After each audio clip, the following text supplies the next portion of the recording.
everybody, it's Emily at ARC Schooling, and today I'm bringing you another homeschool tidbit. Today we're going to be talking about living books.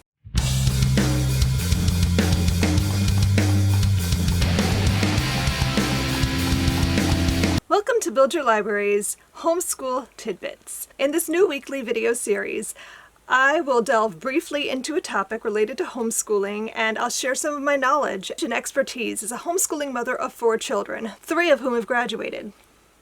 Last week, I gave you Charlotte Mason in a nutshell, and so today we're going to be diving into one of my favorite components of her methodology, living books. If you spent any time at all in the homeschooling world, you've probably heard people throw around terms like living books and twaddle. So, what do those words mean? How can a book be alive? What is twaddle? So let me just kind of break this all down for you. So let's start with some definitions. A living book is a book that was written by one person who has a deep passion for the subject that they're writing about. It's a book that draws you into the story. It captivates your imagination. It makes you care about the characters or the subject, and it gets you to think. A living book should enrich your life in some way, either by teaching you something new or expanding your point of view. Think about the books that you've read over your lifetime and the ones that have really stuck with you over the years, the ones you still think about or recommend to friends. Those are living books. A living book is a book that changes you just for having read it. And all the time we have books. Books teeming with ideas, fresh from the minds of thinkers upon every subject, to which we can wish to introduce children. Charlotte Mason. Charlotte Mason said, "We should offer our children a feast of ideas." Well, that feast, most often, is going to come from living books. Children learn best with stories, so offer them the best stories and tales that will enrich their education. But how does one choose living books from the millions of options on the market today? We live in a time of plenty. There are just so many options that it can feel overwhelming to sift through all of them and find those gems that we want to give to our children. So I have a test that I will offer to you as a way to determine if a book is living. If I choose a book and read it, I'm going to ask myself, is this book well written? Is it narrative or written by one person who is passionate about the subject matter? Am I still thinking about this book days and months after reading it? Did the story captivate my imagination? If the answers to all or most of these questions are yes, that's a living book, and it has now earned a place on my shelves. Now, the opposite of a living book would be considered twaddle.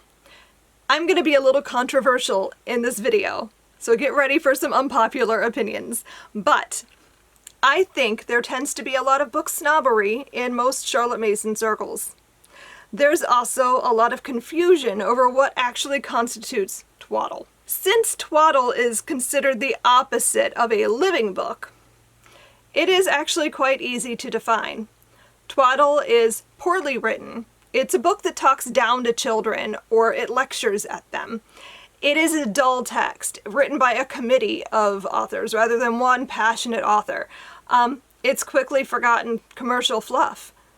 Now, you can see how easy it could be to decide something that's popular and modern would fall under the category of twaddle. But just because a book is new doesn't mean it isn't living, nor should we seek to completely eliminate twaddle from our children's lives. I see no reason to become the book police for my kids or for you. Like cookies or candy, twaddle will not hurt your child unless it is all they consume. So if you're visiting the library and your daughter chooses a Paw Patrol picture book or a Diary of the Wimpy Kid, let them read it. It's not going to hurt them.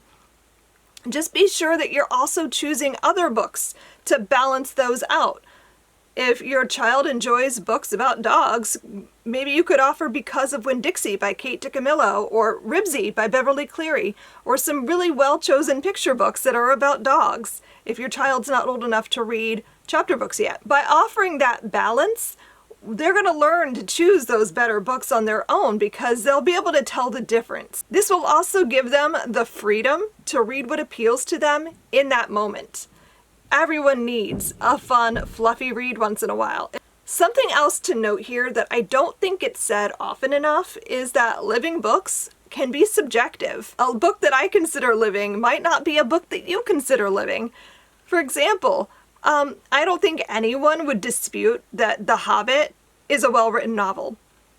J.R.R. Tolkien was a genius, and he invented an amazing world for his stories. It's captivating. The writing is superb. But if your child finds it incredibly boring or just way too difficult to get through, that book is not living for them, and they shouldn't be forced to read it. Pushing children to read things that either bore them or challenge them too much will only make them dislike reading. Just because a book is on a list of living books that your child should read, or even if it's scheduled in your homeschool curriculum, does not mean they have to read it. Also, don't assume that because you didn't enjoy it, they won't either. I cannot tell you the number of times that I've had parents say they were skeptical of a book that was scheduled in Build Your Library, only to find out that their child loved it. My rule has always been that we have to give a book a few chapters, usually 3 to 5, before we can determine whether or not it's worth continuing or setting aside. Living books should form the foundation of your child's education.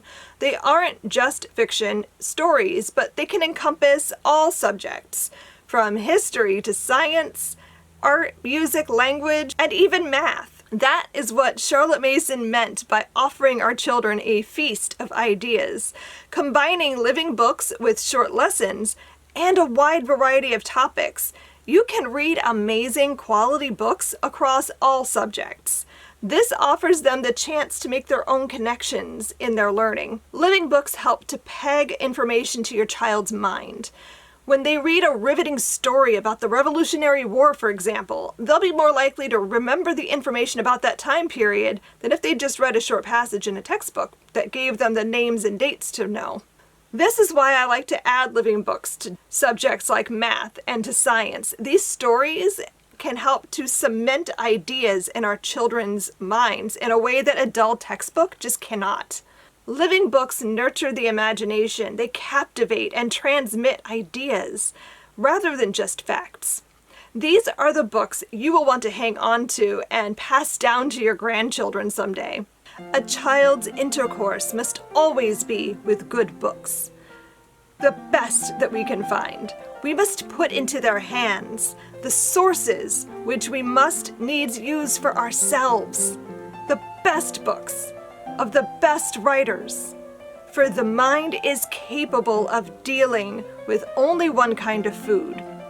It lives, it grows, and is nourished upon ideas only. Mere information is to it as a meal of sawdust to the body. Charlotte Mason. Now that we have a working definition of what a living book is, next week's Homeschool Tidbit will discuss living books further. What do you do now that you have a whole stack of living books? I'll give you some tips and pointers about how to implement those living books in your homeschool. Until next time, happy reading. Bye.